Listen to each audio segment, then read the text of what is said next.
नमस्कार, आज की बात में आपका स्वागत है। आज की बड़ी खबर यह है कि बंगाल, असम, तमिलनाडु, केरल और पुडुचेरी में अब नई सरकार के गठन की तैयारियां चल रही हैं। बंगाल में संकेत इस बात के मिले कि नई सरकार का गठन 9 मई को हो जाएगा और यह भी लगभग तय है कि शुभेंदु अधिकारी बंगाल के नए चीफ मिनिस्टर होंगे।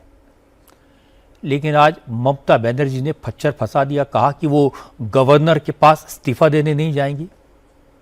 ममता ने कहा कि वो चुनाव हारी नहीं है, उन्हें हराया गया है, वो इस्तीफा क्यों दें। हालांकि चुनाव हारने के बाद इस्तीफा देने या न देने से कोई फर्क नहीं पड़ता, नई सरकार का गठन तो होना ही है। लेकिन ममता के रुख से साफ है कि चुनावी झगड़ा अभी कुछ देर और चलेगा। ममता ने कहा कि चुनाव आयोग ने SIR के जरिए गड़बड़ की, काउंटिंग में हेराफेरी की, बीजेपी को चुनाव जिताया। लेकिन शुभेंदु अधिकारी ने कहा कि हिंदू एकजुट हुआ, हिंदुओं को पूरा सपोर्ट बीजेपी को मिला, इसलिए बंगाल में बदलाव हुआ। ममता के आरोप पे कितना दम है। जिन सीटों पर सबसे ज्यादा वोट कटे उन सीटों पर तृणमूल कांग्रेस जीती या फिर बीजेपी, ये मैं आपको तथ्यों के साथ बताऊंगा।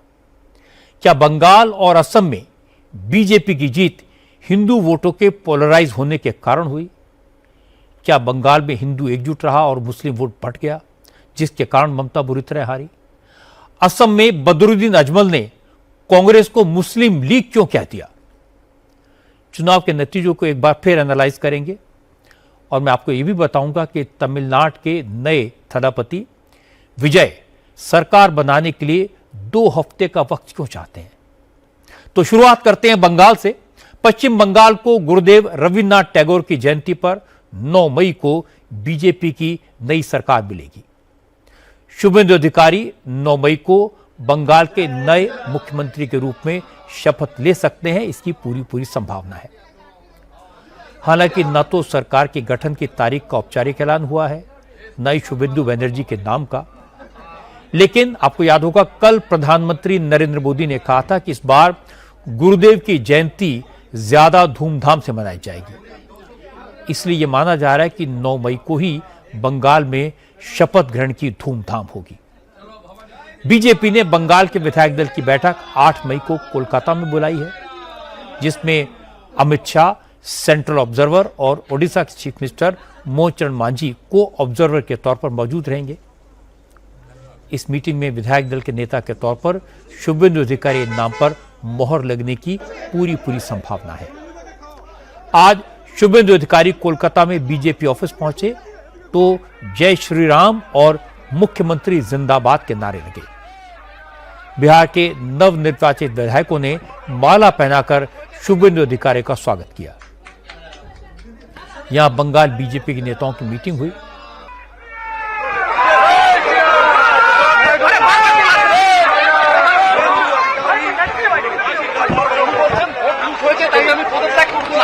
मीटिंग के बाद बंगाल बीजेपी के अध्यक्ष शमीक भट्टाचार्य ने बताया, वैसे तो भी बंगाल में शपथ ग्रहण की डेट फाइनल नहीं हुई है, लेकिन 9 मई को 25 बैसाख है, उसी दिन गुरुदेव रविन्द्रनाथ टैगोर की जयंती है। बंगाल में इसका बड़ा महत्व है, तो हो सकता है उस दिन नई सरकार कार्यभार संभाले। अब भी शपथ ग्रहण का तैयारी कुछ नहीं हुआ, तैयारी होने जा रहा है, समय लगेगा। आप तारीख कि 9 तारीख को होगा, 9 तारीख को हो रहा है। हमने कभी ऐसा, हमने यही बोला, स्पष्ट कर देता हूँ, जे 9 तारीख को भी गुरु रविन्द्रनाथ टैगोर का आविर्भाव दिवस है, 25 बैसाख है। बंगाल की घराना में, हमारा संस्कृति में, हमारा समाज में इसका बड़ा महत्व है। वो एक शुभ दिन है, लेकिन उसमें तैयार नहीं हुआ। वो तो आला कमांड जो है वो तैयार करेंगे, हम कौन है। बीजेपी की जीत पर कार्यकर्ता जश्न मना रहे हैं, नेता नई सरकार के गठन की तैयारियों में लगे हैं।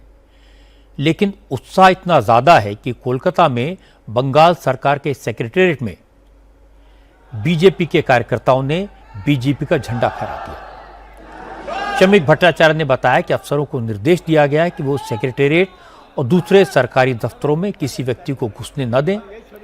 सरकारी फाइलों और रिकॉर्ड को सुरक्षित रखा जाए, कोई फाइल बाहर ना जाए और किसी फाइल की फोटोकॉपी किसी को न करने दी जाए। शमीक भट्टाचार्य ने कहा कि ट्रांजिशन के फेज में सरकारी रिकॉर्ड से छेड़छाड़ या उसे डिस्ट्रॉय करने की कोशिश की जा सकती है, इसलिए अफसरों को बहुत सावधान रहने को कहा गया है। लेकिन शुभेंदु अधिकारी फिलहाल जीत के जश्न के मूड में हैं। वो जहां भी जाते हैं जय श्री राम के नारे लगते हैं, मिठाइयां बढ़ती हैं और शुभेंदु भी बिना किसी चक्के साफ साफ कहते कि बंगाल की जीत सनातन की जीत है, हिंदुओं की एकता का नतीजा है। कल देर रात भवानीपुर और नंदीग्राम में जीत का सर्टिफिकेट लेने के बाद शुभेंदु अधिकारी ने कहा कि ममता की पार्टी को मुसलमानों ने एक मुश्त वोट दिया और उन्हें हिंदुओं का वोट मिला। नतीजा सबके सामने है। भवानीपुर में ममता की हार उनके सियासी रिटायरमेंट का ऐलान है। ममता बनर्जी का हराना बहुत जरूरी था। ममता बनर्जी का राजनीतिक संन्यास अभी हो गया है। 21 में नंदीग्राम में हारी, इस बार हार गया। इस बार भी हारा 15,000 से ज्यादा वोट से। उनको खुल के मुसलमान वोट दिया। वार्ड नंबर 77 में जितना मुसलमान वोट देने के लिए निकला सब ममता को वोट दिया और मुझे हिंदू, सिख, जैन, बुद्धिस्ट लोग ने आशीर्वाद देकर जिताया। उन्होंने 15 राउंड तक थी। जब उनका मार्जिन खत्म करके मैं 566 वोट से आगे निकल गई, तब उन्होंने भागना चालू कर दिया। मुझे खास करके जो बंगाली हिंदू एरिया है चेतला 82 नंबर वार्ड, वो खुल के वोट डाल दिया और सीपीएम का जो लूथ सपोर्टर है, हिंदू सपोर्टर, सब लोग वोट किया। सीपीएम का 14,000 वोट था भवानीपुर में, वो कम से कम 10,000 वोट मुझे ट्रांसफर कर दिया। मैं नीचे जो सीपीएम का वोटर्स है उनको भी आभार प्रकट करता हूँ। और चेतला में जितना भी बंगाली हिंदू है सब लोग खुल के वोट किया। इसका साथ गुजराती, जैन, मारवाड़ी, हमारी पूर्वांचली, सिख समाज सब लोग खुल के वोट किया। ये जीत हिंदुत्व का जीत है, ये जीत बंगाल का जीत है, ये जीत नरेंद्र मोदी जी का जीत है। पुराना अनुभव तो ये कहता है कि मोदी के राज में ये बताना कि सीएम कौन बनेगा बड़ा रिस्की काम है। लेकिन अगर शुभेंदु अधिकारी चीफ मिनिस्टर बनते हैं तो ये ममता के जले पर नमक छिड़कने जैसा होगा। एक जमाने में शुभेंदु अधिकारी तृणमूल कांग्रेस में ममता के बाद 2 नंबर के लीडर हुआ करते थे। इन्हीं शुभेंदु अधिकारी ने ममता को 2 बार विधानसभा चुनाव में हराकर उन्हें रुला दिया। शुभेंदु सिर्फ 6 साल पहले बीजेपी में शामिल हुए। ममता ने इन 6 सालों में शुभेंदु को खूब दौड़ाया। ममता की पुलिस ने शुभेंदु को खूब सताया। अब अगर शुभेंदु चीफ मिनिस्टर बने तो ममता का जीना मुश्किल हो जाएगा। जो अपना था उससे खाई गई चोट ज्यादा दर्द देती है, इसका एहसास ममता को हर रोज होगा। लेकिन ममता बनर्जी ने आज कहा कि रिटायरमेंट का कोई इरादा नहीं है, वो सड़क पर उतरेंगी, संघर्ष करेंगी। आज ममता बनर्जी, अभिषेक बनर्जी, डेरेक ओब्रायन, कल्याण बनर्जी और फिराद हकीम के साथ तृणमूल कांग्रेस के दफ्तर पहुंची।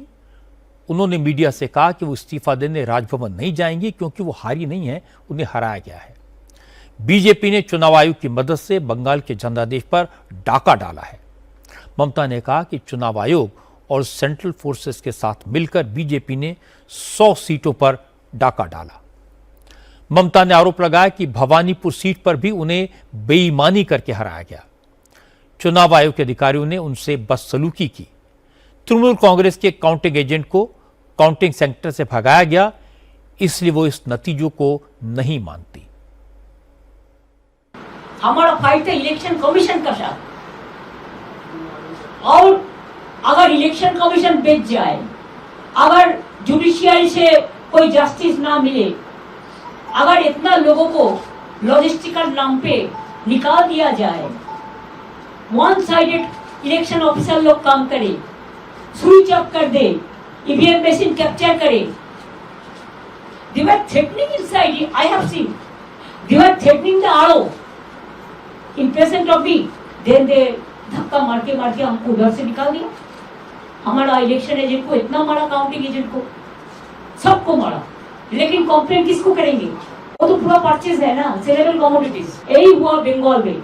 ए election commission, BJP and government of India, all central forces का एक जॉइंट टायो कॉम्बिनेशन का साथ हम लोग को लड़ने पड़ा। Officially they may through election commission can defeat us, but morally I am telling you that we won the election. BJP ने कहा कि इस्तीफा देने से इनकार करके ममता बनर्जी ने जता दिया कि वो सत्ता की कितनी बड़ी लालची हैं। बंगाल से बीजेपी सांसद राहुल सिन्हा ने कहा कि ममता खुद वोट चोरी करके चुनाव जीतती थी, इस बार उनकी नहीं चली, इसीलिए चोर चोर चिल्ला रही हैं। जो एस्टेब्लिश चोर हो गया वो दूसरों को चोर बताएंगे ही बताएंगे। ममता बनर्जी को जहां जाते हैं वहीं पर लोग चोर चोर बोलते हैं। कल भी देखिए ना, गिनती का वहीं पर गया, लोग चोर चोर चोर बोलते हैं। तो चोर दूसरों को चोर बोले, इसका कोई असर नहीं पड़ने वाला है। साफ सुथरा चुनाव हुआ, सब लोग देखे। बंगाल का नाम तो खराब ममता बनर्जी किया ही किया। अब ये पदत्याग नहीं करके जो नाटक कर रहा है, उससे भी उनका गरिमा का साथ साथ बंगाल का गरिमा को भी नष्ट कर रहा है। लेकिन चिंता मत करिए, कैसे त्यागपत्र लेना चाहिए वो हम लोग जानते हैं। लेकिन ममता ने कहा कि वो चुनाव नतीजों की समीक्षा करेंगी, पूरे सबूतों के साथ सड़क पर उतरेंगी, चुनाव आयोग और बीजेपी को बेनकाब करेंगी। ममता ने कहा यह बात तो सबको समझ में आ गई है कि बंगाल में एसआईआर का मकसद बीजेपी को जिताना था। एसआईआर के जरिए चुनाव आयोग ने पहले लाखों लोग के वोट काटे और इसके बाद नया खेला किया। फॉर्म 6A के जरिए चुपके से 7 लाख नए वोटर जोड़ दिए। चुनाव आयोग की इसी धांधली से बीजेपी ने बंगाल में चुनाव जीत लिया। SIR, they deleted 90 lakhs names from the voter list. And when we went to court adjudication, 32 lakhs were included. But do you know that after that, the 7 lakhs what was deposited together, that is also included, but nobody knows that. So how they play the dirty, nasty and mischievous games. I have never seen this type of election in my life. These atrocities is atrocious, terrible. Mamata Banerjee का आरोप गंभीर है। SIR में जब 90 लाख लोगों के नाम कटे तो उन्होंने कानूनी लड़ाई शुरू की और कानूनी लड़ाई का नतीजा ये हुआ कि 32 लाख लोगों के नाम वोटर लिस्ट में वापस जुड़वाए। पर चुनाव आयोग ने बंगाल में जो कुछ किया वैसा जुल्म उन्होंने अपनी जिंदगी में कभी नहीं देखा। अब ममता ने वोट कटवाने के, बीजेपी को जितवाने के जो दावे किए, मैंने उनको क्रॉस चेक किया और मैं आपको यह समझाने की कोशिश करूंगा कि एसआईआर में जो वोट कटे क्या वाकई में बीजेपी को उसका फायदा हुआ, क्या बीजेपी वोट कटने की वजह से जीती। जो फैक्ट्स हैं वो आपके सामने रखता हूं और पिक्चर क्लियर हो जाएगी। बंगाल की जिन 20 विधानसभा सीटों पर एसआईआर के दौरान सबसे ज्यादा वोट कटे, उन 20 सीटों में से तृणमूल कांग्रेस ने 12 सीटों पर जीत हासिल की। इनमें से बीजेपी को 7 और कांग्रेस को 1 सीट पर जीत मिली। पश्चिम बंगाल में ऐसी 12 सीटें हैं जिन पर एसआईआर के दौरान 30,000 से 74,000 वोट कटे। इन 12 सीटों में से 9 सीटों पर तृणमूल कांग्रेस को जीत मिली। सिर्फ 1 सीट बीजेपी के खाते में गई और 1 पर कांग्रेस का उम्मीदवार जीता। इन सभी सीटों के नाम, उनकी वोटर लिस्ट और चुनाव नतीजों की डिटेल मेरे पास है। यह इलेक्शन कमीशन की वेबसाइट पर अवेलेबल है। सारी सीटों का डिटेल देने में वक्त लगेगा, इसलिए मैं आपको कुछ स्पेसिफिक एग्जाम्पल देकर समझाता हूं। एसआईआर के दौरान मुर्शिदाबाद जिले की शमशेरगंज सीट की सबसे ज्यादा चर्चा हुई थी। इस सीट पर एसआईआर की वजह से 74,605 वोट कटे थे। इसके बावजूद टीएमसी ने यहां 7,587 वोटों से जीत हासिल की है। इसी तरह मुर्शिदाबाद जिले की रघुनाथगंज सीट पर एसआईआर के बाद 50,410 वोट कम हुए थे। फिर भी तृणमूल कांग्रेस ने यहां इस बार 40,555 वोट से जीत दर्ज की है। मुर्शिदाबाद के पड़ोस में मालदा जिले की मोथाबाड़ी सीट पर एसआईआर में 33,257 वोट कम हो गए। इसके बावजूद टीएमसी ने मालदा की मोथाबाड़ी सीट से 10,000 से ज्यादा वोटों के अंतर से जीत हासिल की। इसी तरह अगर हम साउथ बंगाल में टीएमसी का गढ़ कहे जाने वाले साउथ 24 परगना की बात करें तो यहां की मटियाबुज सीट पर एसआईआर के बाद 34,733 वोट कम हुए थे। फिर भी टीएमसी ने मटियाबुज सीट 87,879 के मार्जिन से जीती। नॉर्थ 24 परगना की बशीरहाट उत्तर सीट पर भी यही हुआ। एसआईआर के बाद 25,387 वोटर कम हो गए, लेकिन टीएमसी ने बशीरहाट उत्तर सीट पर 57,000 से ज्यादा वोटों से जीत दर्ज की। ऐसे बहुत सारे एग्जाम्पल्स आपको दे सकता हूं, लेकिन यह साफ है कि बंगाल में जिन सीटों पर एसआईआर के बाद सबसे ज्यादा वोट कटे उनमें से ज्यादातर सीटें टीएमसी के खाते में गई।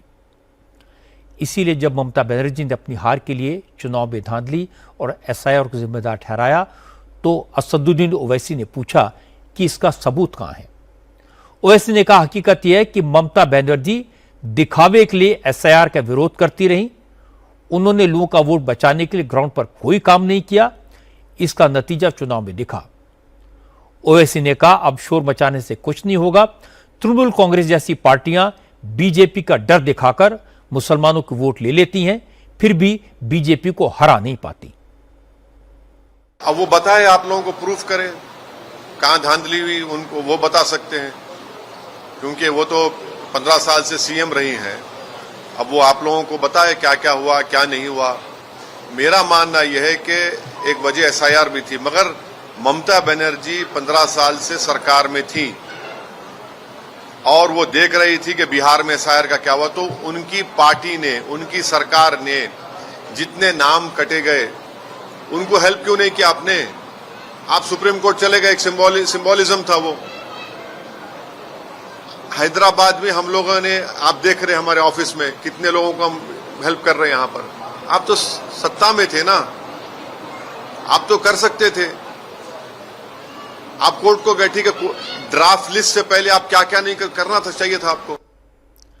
कांग्रेस पार्टी के नेता अधीर रंजन चौधरी ने भी बड़ी साफ साफ बात कही। उन्होंने कहा कि बंगाल में बीजेपी की जीत ममता के खिलाफ जनता की नाराजगी का नतीजा है। अधीर रंजन चौधरी ने कहा कि ममता को एंटी इनकम्बेंसी का नुकसान हुआ। हुमायूं कबीर जैसे नेताओं ने मुसलमानों के वोटों का बंटवारा किया, इस चक्कर में वो खुद भी हार गए। मैं भी हार गई, आज नहीं कल हो गए, एक दिन निकल चुके हैं।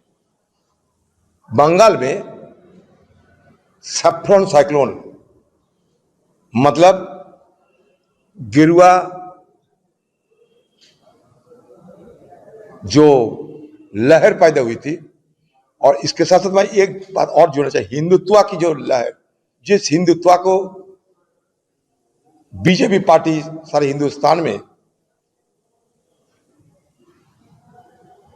स्थापित करने की कोशिश कर रहे हैं, वो हिंदुत्व की जो लहर, इस लहर के चलते और बंगाल में सत्ता विरोधी लहर, दोनों लहर एक साथ काम किया है। इसका असर इस चुनाव नतीजे में हमें देखने को मिला है। और ये इसके चलते एक तरफ ममता बनर्जी हारी और इसके साथ साथ हुमायूं कबीर वो भी और एक मुद्दा खड़ा कर दिए जो मुसलमान जनता के अंदर एक माहौल पैदा किया कि बाबरी मस्जिद बनाने जा रहे हैं। लेकिन उन्होंने ये कहा था कि मैं सरकार कौन करेगा इसका फैसला मैं करूंगा, वो नहीं हुई। फिर भी 2 सीटें पर उन्होंने जीत हासिल की। अधीर रंजन ठीक कहा कि बंगाल में बीजेपी की हवा थी, एंटी इनकम्बेंसी थी, इसलिए ममता की हार हुई। ममता ने आज जो कुछ कहा उसमें फैक्ट्स कम और गुस्सा ज़्यादा था। पहले उन्होंने कहा कि अब मेरे पास कुर्सी नहीं है, अब मैं एक आम आदमी हूँ, और दूसरी सांस में उन्होंने कहा मैं हारी नहीं हूँ, इस्तीफा नहीं दूंगी। अब दोनों बातें कैसे ठीक हो सकती हैं? ममता जानती हैं कि उन्हें इस्तीफा देना पड़ेगा, नहीं देंगी तो गवर्नर डिसमिस कर देंगे। नई सरकार बनना तो तय है।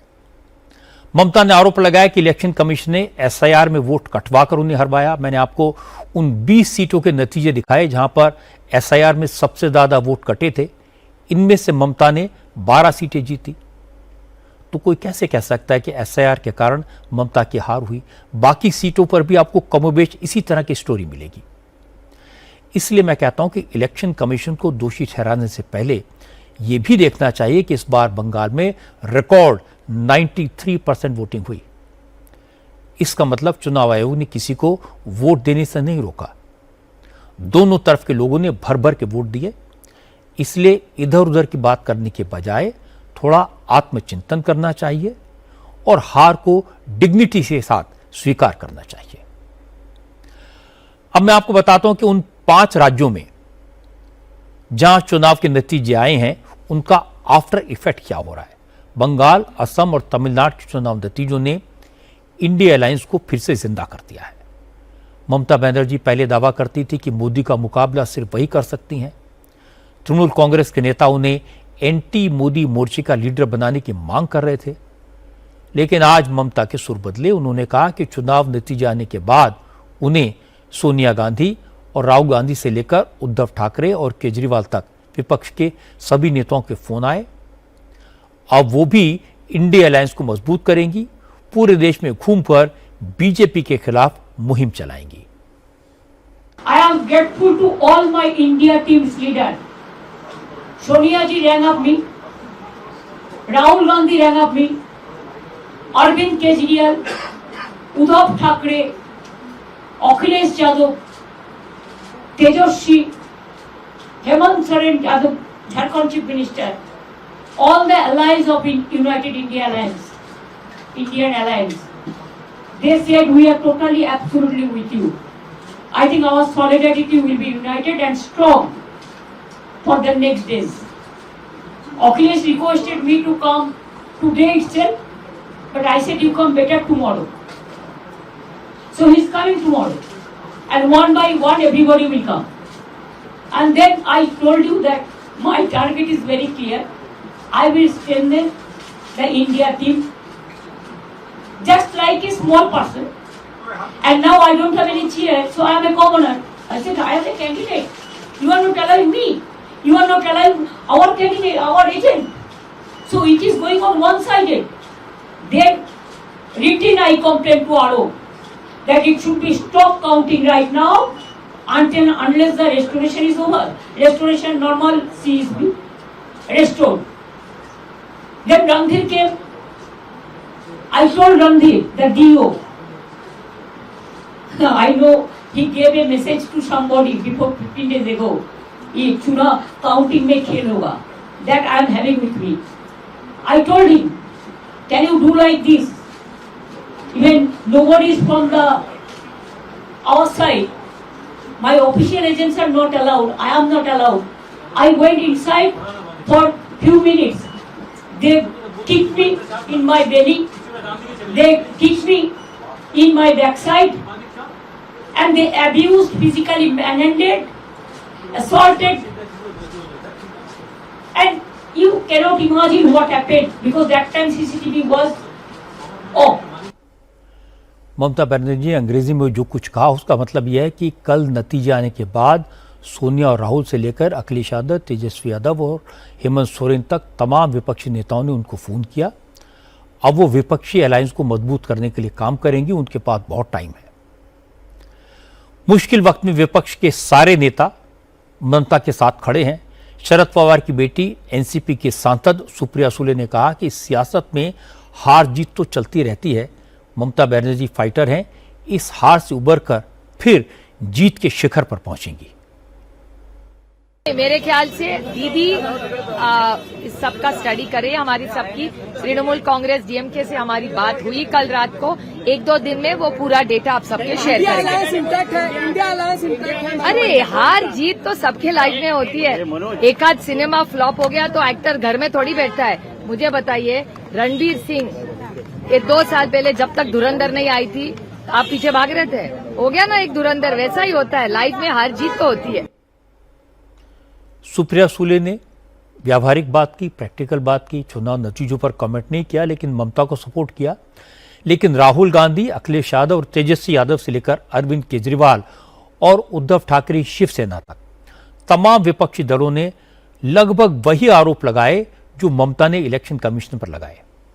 राहुल गांधी ने आज ट्विटर पर लिखा, बीजेपी ने जिस तरह वोट चोरी करके महाराष्ट्र और हरियाणा के चुनाव जीते थे, उसी तरह बीजेपी ने असम और बंगाल में जीत हासिल की है।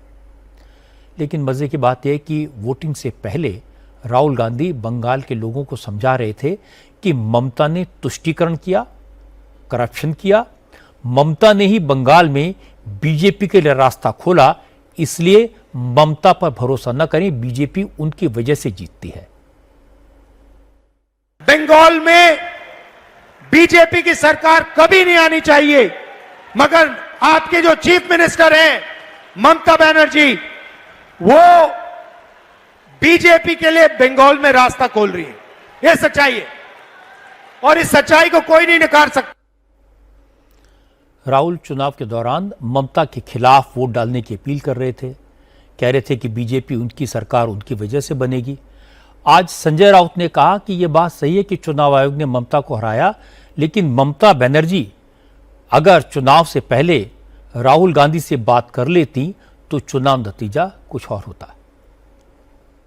इलेक्शन कमीशन को धन्यवाद करना ही चाहिए, और जो गणेश कुमार जी है उनको इंडिया गेट के सामने लाकर उनका बीजेपी ने सत्कार करना चाहिए, सम्मान करना चाहिए, और उनको भारत रत्न भी देना चाहिए, और नोबेल पुरस्कार के लिए उनका नाम भी आगे भेजना चाहिए। एसआईआर के माध्यम से लाखों वोटर्स का नाम काटा गया, इनको वोटिंग का अधिकार नहीं मिला, लाखों लोगों का।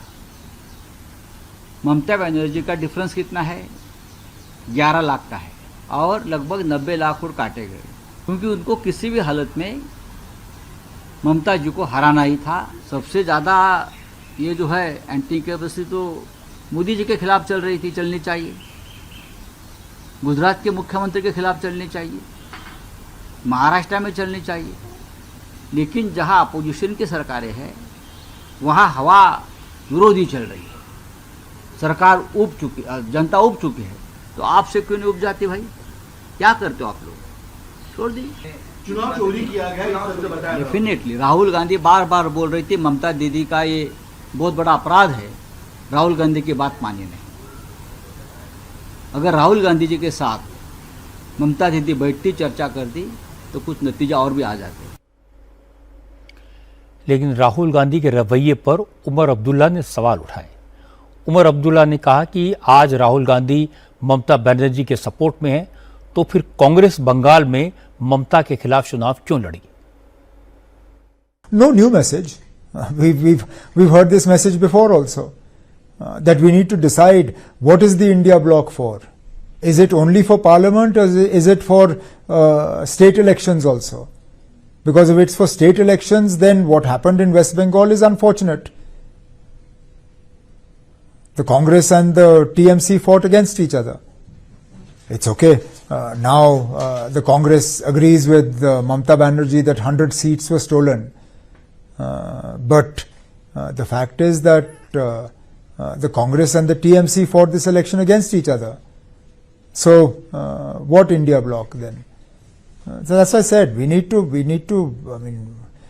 decide. Are we here only for parliament elections, or are we here to fight assembly elections also? Omar Abdullah ने कहा, मैं आपको हिंदी में बताता हूं, वो कह रहे थे कि किसी स्टेट में बीजेपी की एक तरफा जीत का ऐसा रिजल्ट कोई पहली बार तो आया नहीं, लेकिन हर चुनाव में होता यही है कि विरोधी दल पहले आपस में लड़ते हैं, फिर बीजेपी की जीत के बाद अलायंस मजबूत करने की बातें करने लगते हैं। ऐसे में पहले तो यह तय करना होगा कि यह अलायंस संसद के लिए है या फिर स्टेट इलेक्शन में भी लागू होगा। आरजेडी के नेताओं ने ममता बनर्जी को लेकर बीच की लाइन ली। मनोज झा ने कहा कि उनकी पार्टी जनता के फैसले पर सवाल नहीं उठा सकती, लेकिन अब यह तो साफ है कि चुनाव में लेवल प्लेइंग फील्ड नहीं बचा है, चुनाव आयोग बीजेपी की मदद कर रहा है। पांचों राज्यों की जनता को बहुत बहुत बधाई, ये उनका मैंडेट है, they have chosen what they have chosen, तो उसको डिसरेस्पेक्ट करने का कोई मतलब नहीं है। कल प्रधानमंत्री जी का क्षण था, वो बोले। हाँ, उन्होंने चुनाव आयोग का धन्यवाद किया, उन्हें करना भी चाहिए था।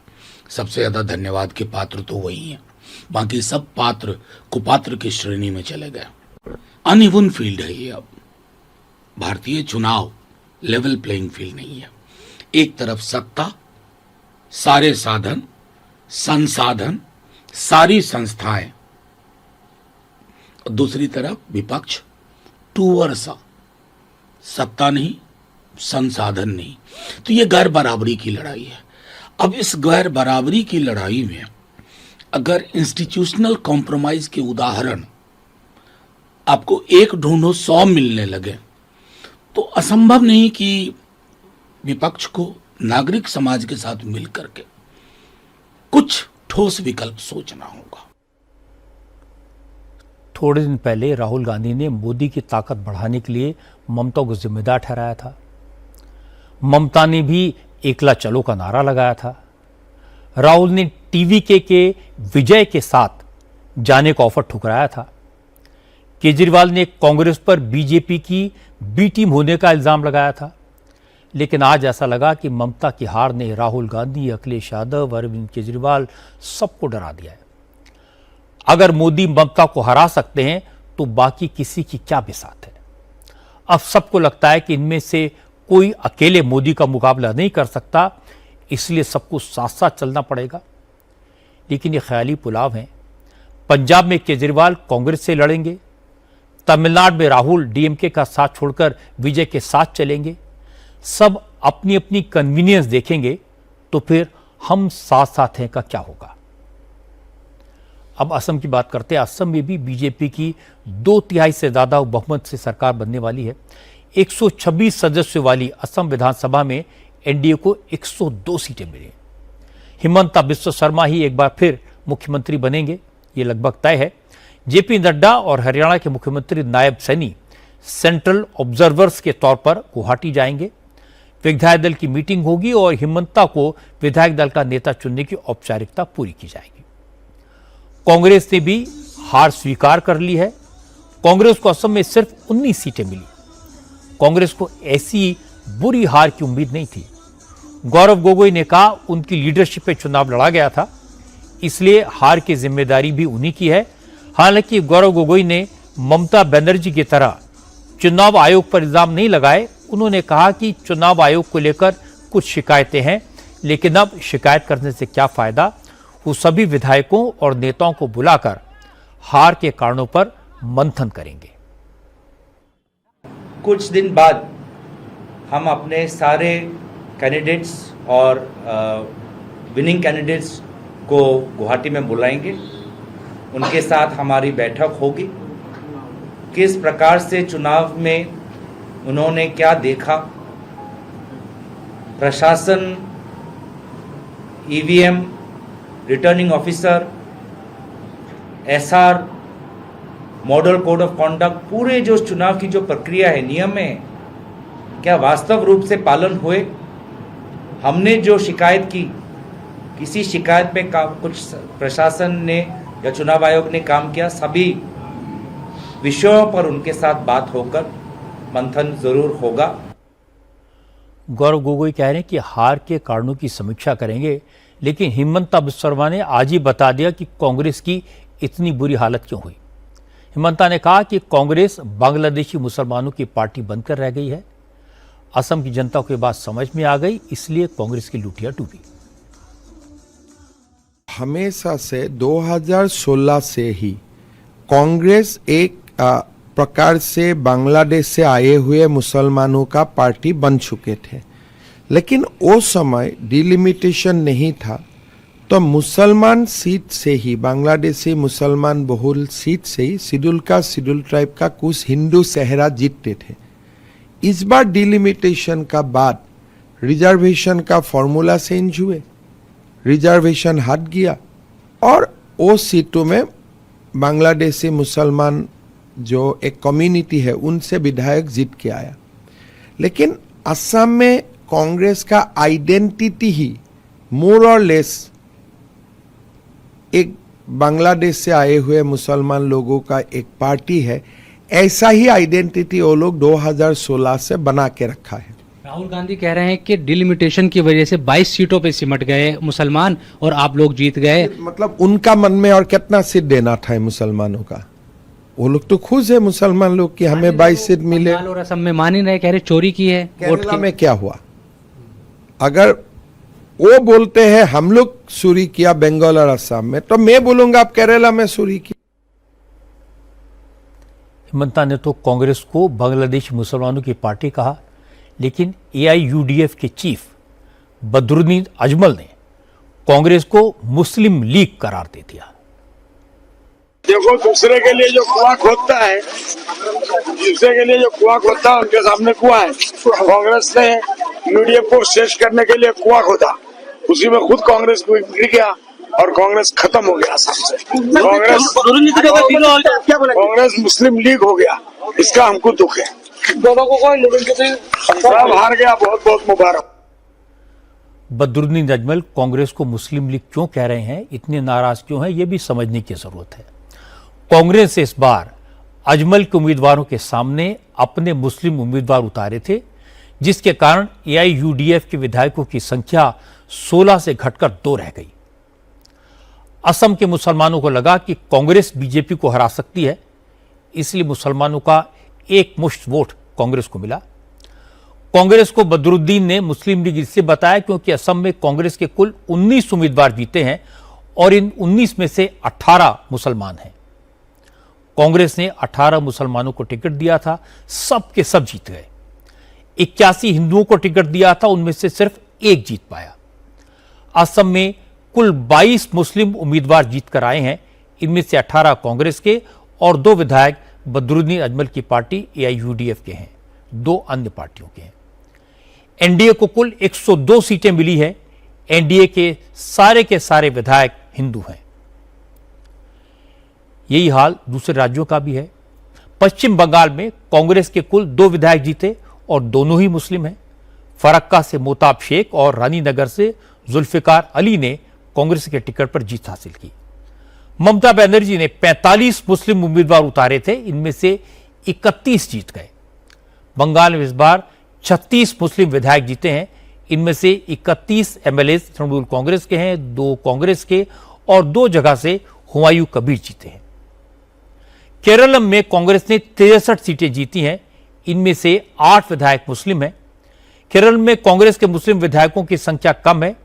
इसकी वजह है कि केरल में कांग्रेस का मुस्लिम लीग के साथ अलायंस था।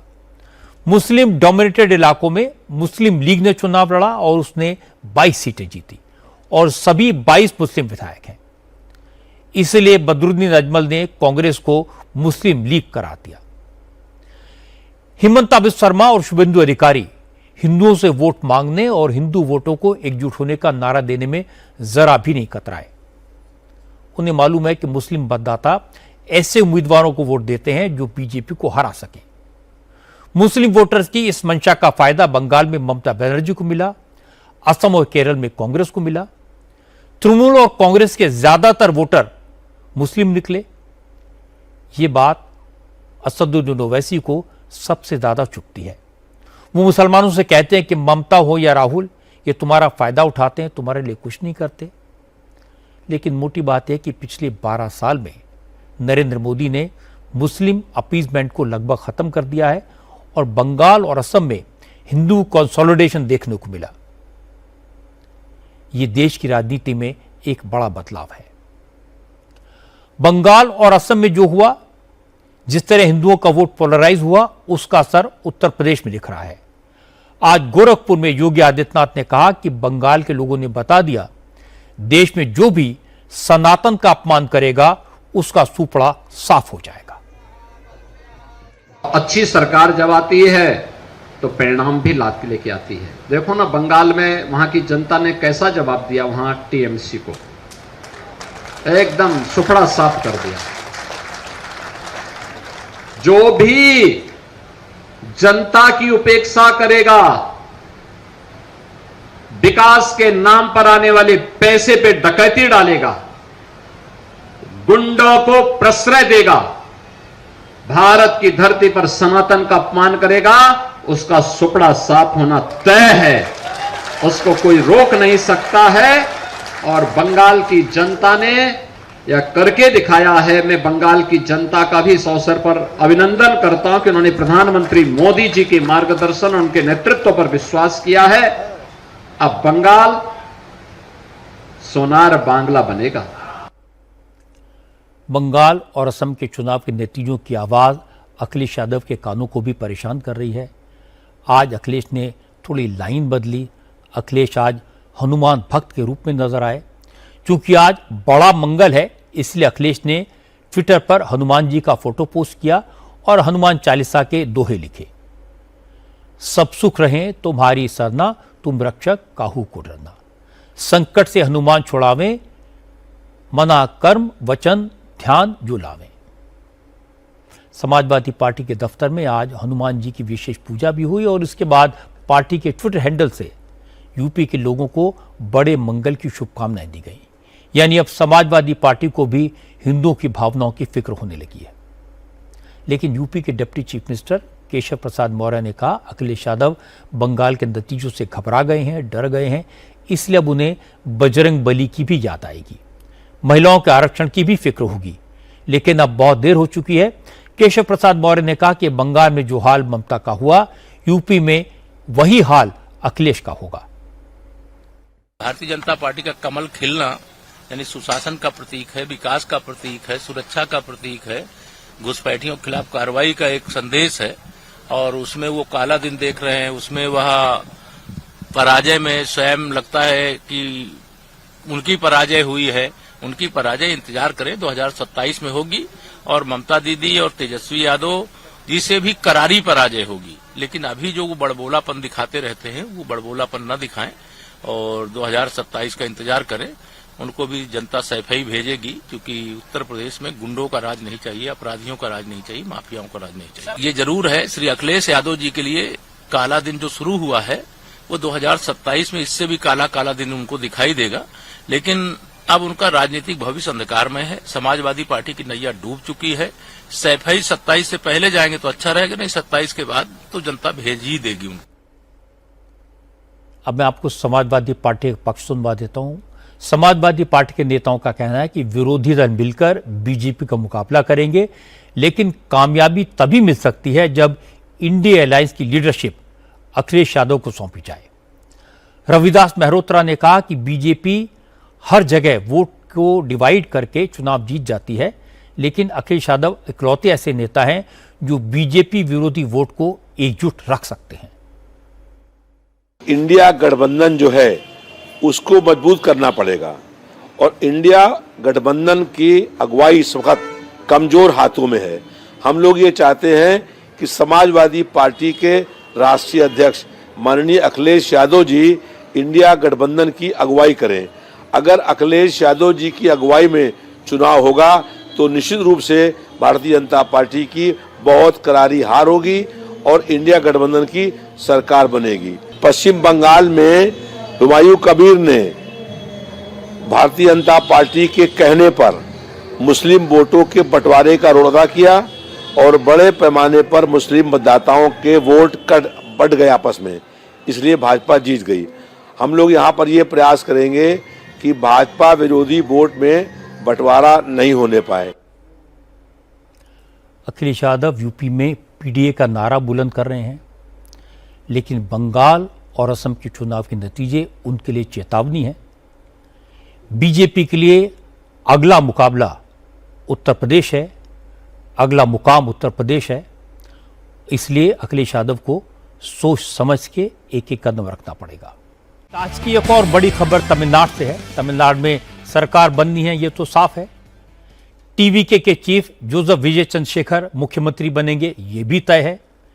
आज चेन्नई में टीवीके के एमएलएस की मीटिंग हुई। विजय को विधायक दल का नेता चुना गया, औपचारिकता पूरी की गई।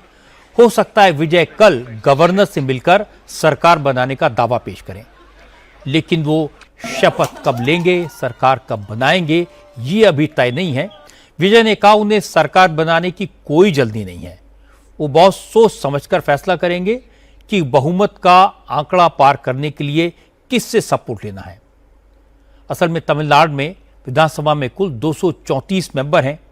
बहुमत के लिए 118 एमएलए के सपोर्ट की जरूरत है और विजय की पार्टी टीवीके को 108 सीटें मिली हैं, यानी बहुमत से 10 कम। हालांकि 10 वोटों का इंतजाम करना कोई मुश्किल काम नहीं होता, क्योंकि सभी पार्टियां सरकार बनाने वालों को समर्थन देने के लिए तत्पर रहती हैं, तैयार भी हैं। क्योंकि विजय ने द्रविड़ राजनीति से दूर रहने की बात कही है, इसलिए वो डीएमके और एआईएडीएमके से सपोर्ट नहीं लेंगे ऐसा लगता है, लेकिन बाकी पार्टियां सपोर्ट देने को तैयार हो जाएंगी। थोड़ी देर पहले कांग्रेस के महासचिव केसी वेणुगोपाल ने कहा कांग्रेस से समर्थन मांगा है और पार्टी हाईकमान ने स्टेट यूनिट से राज्य के लोगों की भावनाओं के हिसाब से फैसला लेने को कह दिया है। कई सारे सिनेरियोज पर पार्टी की जो लीडरशिप है वो विचार कर रही है। ये कहा जा रहा है कि जो डीएमके गठबंधन के छोटे दल हैं जिन्होंने कम सीटों पर जीत दर्ज की है, जिसमें कांग्रेस है, लेफ्ट पार्टियां हैं, आईयूएमएल है, वीसीके है, इन पार्टियों के साथ और वो पार्टियां जो है समर्थन देने के लिए तैयार भी हो गई हैं, ऐसा बताया जा रहा है। तो उन पार्टियों के साथ समर्थन लेकर इस मैजिक नंबर को हासिल किया जा सकता है। दूसरा एक सिनेरियो ऐसा भी बन रहा है कि जो एआईडीएम के गठबंधन है उसमें जो छोटे दल हैं उनको भी तोड़कर या फिर उनसे उनको अलग लेकर एक कोशिश की जा रही है कि एक नया जो है अलायंस, पोस्ट पोल अलायंस जो है उसको स्टिच किया जाए और नंबर्स को हासिल किया जाए। एक दिलचस्प जो बात सामने आ रही है वो ये है कि ये कोशिश की जाए कि किसी भी तरह से, क्योंकि विजय ने ये चुनाव जो है वो बिल्कुल डीएमके के खिलाफ रखा था, कभी भी उन्होंने एआईडीएमके का नाम अपने मुंह से इस अपनी चुनावी रैलियों में नहीं लिया था। तो ऐसा भी एक सिनेरियो बनता हुआ दिख रहा है कि जो सेंगोटियन है, जो विजय के साथ पार्टी का एमएलएशिप, जो एआईडीएमके का विधायक पद छोड़कर विजय की पार्टी में शामिल हुए थे, वो एक बहुत सीनियर लीडर हैं, 8 बार एमएलए रह चुके हैं, जयललिता के शासन में मिनिस्टर भी रह चुके हैं। उनको ये जिम्मेदारी सौंपी गई है कि जिस दिन फ्लोर टेस्ट हो उस दिन वो ये इंश्योर करें कि एआईडीएमके के कुछ एमएलए वहां पर एब्सटेन कर जाएं। ऐसी सूरत में जब फ्लोर का जो स्ट्रेंथ ऑफ द हाउस है वो कम होगा तो 108 सीटों के साथ भी विजय की पार्टी जो है वो बहुमत साबित कर सकती है। एक सिनेरियो ऐसा भी है जिस पर लगातार जो है डिस्कशन चल रहा है, मंथन चल रहा है, और विजय ने बैठक, जो विधायक दल की बैठक है, उसमें ये साफ कर दिया है कि उन्हें किसी भी तरह की जल्दबाजी नहीं है। चेन्नई में मौजूद हमारे संवाददाता राघवन बता रहे थे कि चुनाव में जो बम्पर जीत मिली है, विजय की पार्टी के ज्यादातर विधायक नए हैं, बहुत जोश में हैं। आज विधायक दल की मीटिंग में जो लोग पहुंचे उनमें से बहुत सारे नए चेहरे थे, सामान्य लोग थे, कोई नौकरी छोड़कर चुनाव लड़ा और जीता। विजय ने अपने ड्राइवर के बेटे को तमिलनाडु के मंत्री के खिलाफ मैदान में उतार दिया, वो भी जीत गया। मिडिल क्लास फैमिली से आने वाले इन यंग एमएलएस का कहना है कि टीवीके की यूएसपी ही नया खून और युवा वोटर हैं।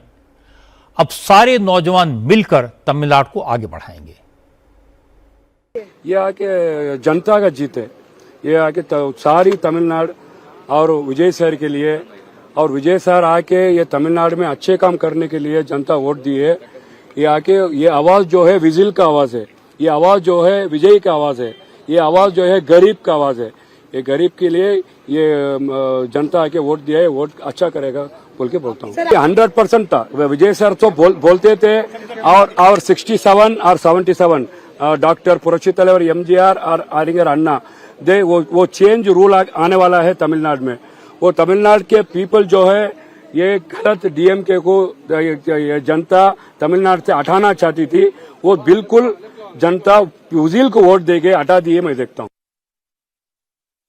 There is no background at all. There is no baggage. There is just a common man doing a normal corporate job, just like you, just like anybody would do it.